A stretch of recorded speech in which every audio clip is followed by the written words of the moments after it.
जनाब प्रदीप शिंदे साहब, माननीय सांसद दिग्विजय सिंह जी, माननीय सांसद डी राजा साहब, मैं समझता हूं कि आपके सबसे पहले आपके जनरल सेक्रेटरी, आपके सेक्रेटरी और अध्यक्ष साहिबा ने जो कुछ भी बताया है उससे आगे, और आदरणीय दिग्विजय बाबू और आदरणीय डी राजा साहब ने जो कुछ भी कहा है ये काफी है।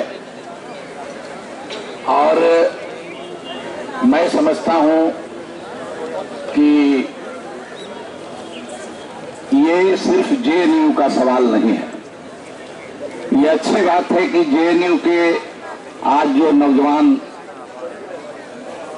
लड़के लड़कियां हैं वो लड़ रहे हैं, टीचर्स की सरपरस्ती उनको हासिल है, ये बहुत बड़ी चीज है और बहुत ताकत देती है।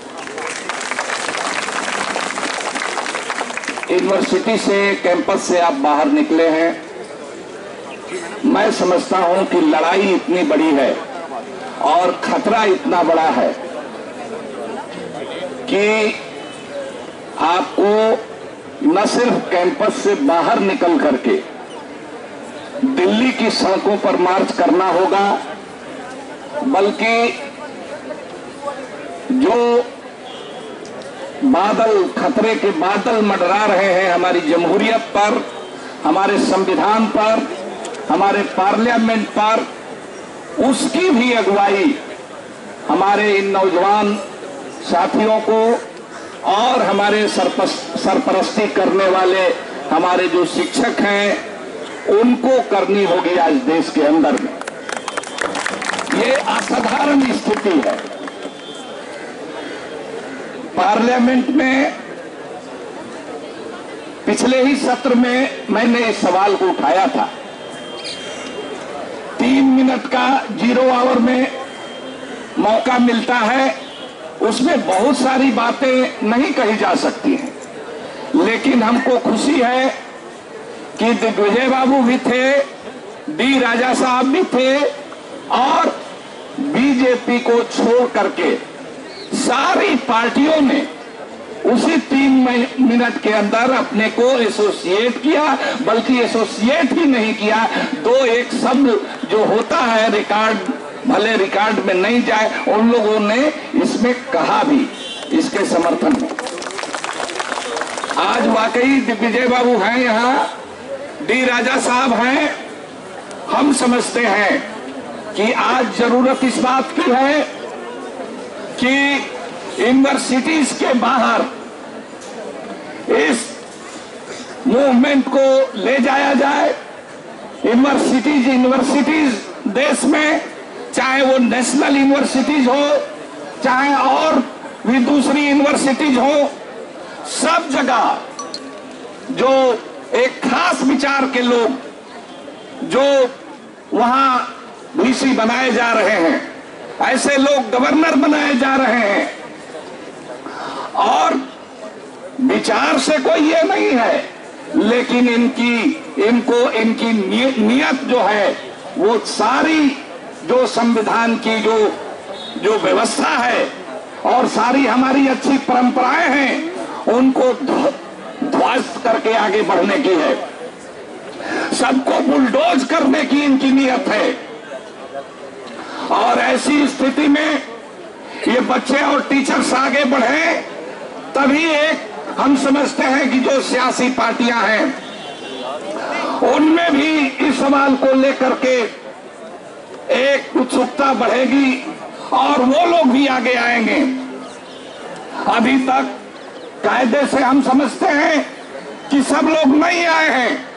मैं कहना चाहता हूं ईमानदारी से, वरना इन हमारे बच्चों पर जो इस मुल्क के मुस्तकबिल है, हमारे जो टीचर्स, जो एक वर्ल्ड रेप्यूटेड एजुकेशनल इंस्टीट्यूशन है, यूनिवर्सिटी है, उसको जिस तरह से बुलडोज करने की कोशिश की जा रही है, जिस तरह से इसको बंद करने की कोशिश की जा रही है, जिस तरह से बच्चों के कैरियर को खत्म करने की कोशिश की जा रही है, जिस तरह से कोशिश की जा रही है कि इसकी जो एक खूबी है कि ग्रामीण पृष्ठभूमि से, दलित परिवारों से, पिछड़े वर्ग के परिवारों से, माइनॉरिटी के परिवारों से इस यूनिवर्सिटी में बच्चे एडमिशन पाते हैं। दूसरी यूनिवर्सिटी की अपेक्षा ज्यादा इनको यहाँ प्रेशर मिलता है, यहाँ के टीचर्स देते हैं और हर तबके के लोग टीचर्स देते हैं। ऐसा नहीं कि सिर्फ ओबीसी के टीचर्स देते हैं, सभी जाति और धर्म के लोग इस परंपरा को आगे बढ़ा रहे हैं जो शुरू हुई है जेएनयू के साथ। इसीलिए जरूरत इस बात की है कि इसको बचाने के लिए, चाहे वो गांधीवादी हो, चाहे वो वामपंथी हो, चाहे वो समाजवादी हो, चाहे वो अम्बेडकरवादी हो, चाहे वो छोड़ दीजिए कोई वादी नहीं हो, इस देश की जमहूरियत से अगर मोहब्बत रखते हैं, इस देश के संविधान से अगर मोहब्बत रखते हैं तो उन सबको एकजुट होना चाहिए। अगर हम लोग एकजुट होंगे पार्लियामेंट में तो ये बच्चे भी और ये टीचर्स भी एकजुट होंगे और कोई इन लोगों को पीछे नहीं कर सकता है। आज उस बात की जरूरत है। लेकिन एक बहुत दिन हो गया जेपी आंदोलन वगैरह हुए, एक ठहराव की स्थिति, थोड़ा नया पानी भी इसमें आना चाहिए, नई रवानी, नया जोश भी आना चाहिए। तो आप लोग अगर आएंगे तो हम लोग समझते हैं कि सियासी पार्टियों की भी सूझबूझ इस बारे में बढ़ेगी। अगर डेमोक्रेसी इस मुल्क में नहीं रहेगा, अगर भारत का संविधान को कोई तोड़फोड़ करने की कोशिश कर रहा है तो कैसे हम सोचेंगे कोई पार्टी समाजवादी हो, कोई पार्टी वामपंथी हो, कोई पार्टी अम्बेडकरवादी हो, हम भी जिंदा नहीं रह सकते हैं, हम भी बच नहीं सकते हैं। जिस तरह से रोहित वेमुला को खुदकुशी के लिए मजबूर किया गया, वहां के वीसी ने, वहां के उस खास विचार के नेताओं ने, मंत्री भी उसमें शामिल हैं, जिस तरह से मजबूर किया गया, जिस तरह से आपके यूनिवर्सिटी में एक लड़के को जो गरीब परिवार से, पसमानदा परिवार से बड़ी मुश्किल से दिल्ली तक पहुंचा था, नजीब, उसको गायब कर दिया गया। उसकी मां आती है, उसके साथ हम लोगों ने यहाँ भी प्रदर्शन किया था। हम लोगों को नहीं लगता है, सबको सोचना चाहिए, पार्लियामेंट को भी सोचना चाहिए। एक बच्चे का सवाल नहीं है, ये पूरे मुल्क के साथ, पूरे हमारे भविष्य के साथ इस तरह की कोशिश हो रही है। तो भाइयों, हम कहना चाहते हैं कि आप अगर तेज कीजिएगा तभी जाकर के आप युवा लोग हैं, लटके तो बादल, कैफी आदमी ने कहा था कि लटके तो बादल, झूमे तो तलवार, किस मुल्क में वो जवानी नहीं है। तो वो अपनी जवानी, अपनी रवानी, अपना जोश आपको दिखाना होगा। होश के लिए आपके टीचर्स भी आपके पीछे खड़े हैं। इसीलिए हम समझते हैं कि इस लड़ाई को आगे आने वाला जो सेशन है, ये सेशन तो छोटा सेशन था।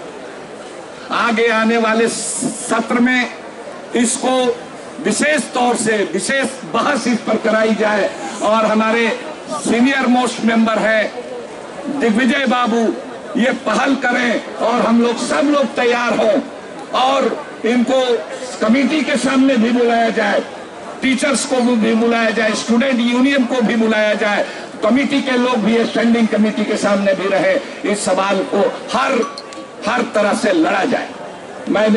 मैंने सोचा ये वीसी के बारे में हम क्या कहें, जब जो दिल्ली के तख्त पर बैठे हुए हैं उन्हीं का दिमाग खराब है।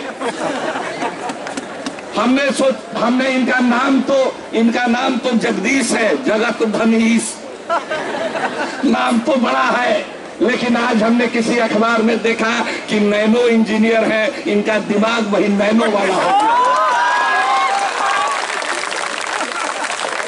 सेशन भी नैनो था इस बार। ये बड़ा सेशन होगा और यहाँ भी कमी नहीं है। एक तो दिग्विजय बाबू पैदाइशी राजा और ये नामकरण के बाद डी राजा साहब, दो राजा हमारे साथ भी हैं और टीचर्स की भी सरपरस्ती है। तो लड़ाई होगी, लेकिन आप लोग जरा आंच को तेज किए रखिए, आंच को तेज किए रखिएगा, तभी हम लोग भी जागेंगे। हम लोगों को बहुत सारी चीजें होती हैं, लेकिन आप सड़क पर उतरिए, आप दूसरे यूनिवर्सिटी में भी जाइए। मैं पिछले दिन बनारस यूनिवर्सिटी में गया था, वहां पर 80 घाट पर मीटिंग की, वहां के टीचर्स ने, वहां के स्टूडेंट ने। जिस तरह से ये मत समझिए कि यही हो रहा है, वहां भी जो दलित छात्र हैं, माइनॉरिटी के छात्र हैं, ओबीसी के छात्र हैं, ऐसे 9 बच्चों को वहां से यूनिवर्सिटी से निकाल दिया गया। उनका गुनाह सिर्फ इतना था कि मोदी जी आप तो डिजिटल इंडिया की बात करते हैं, लाइब्रेरी को रात भर हमको पढ़ने दीजिए, एक डिजिटल लाइब्रेरी है, आपके प्रोस्पेक्टस में भी ये बात है। वहां का यूनिवर्सिटी के वीसी साहब कहते हैं कि नहीं हम नहीं पढ़ने देंगे। वहां लड़कियां हॉस्टल में नॉन वेज नहीं खा सकती हैं।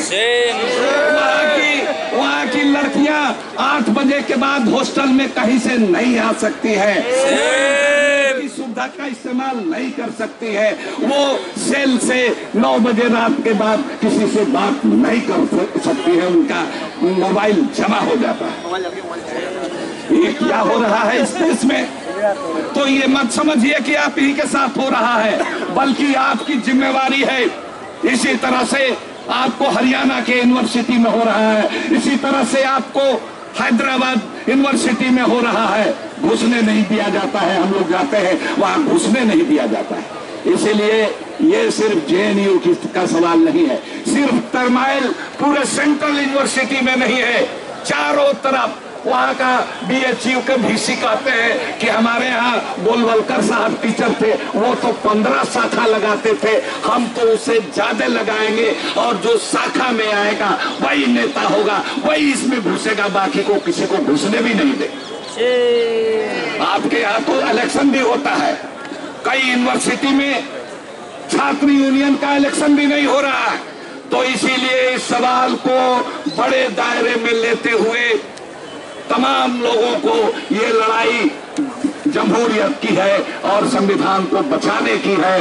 और इसमें नैनो सिर्फ इनका दिमाग, VC का ही दिमाग नैनो नहीं है, असल जो नैनो है संकीर्ण दिमाग वाले जो है वो दिल्ली की तख्त पर बैठे हुए हैं। इसीलिए आपकी लड़ाई दिल्ली के तख्त से है और उसी तरह की तैयारी और उसी तरह की दिलेरी होनी चाहिए और उसका आगाज यहाँ दिखाई पड़ रहा है। हमको खुशी है, आहोश और जोश दोनों का संगम है। आपके टीचर्स भी हैं, आपके छात्र भी हैं, इसलिए कामयाबी आपको जरूर मिलेगी। इनकलाब जिंदाबाद।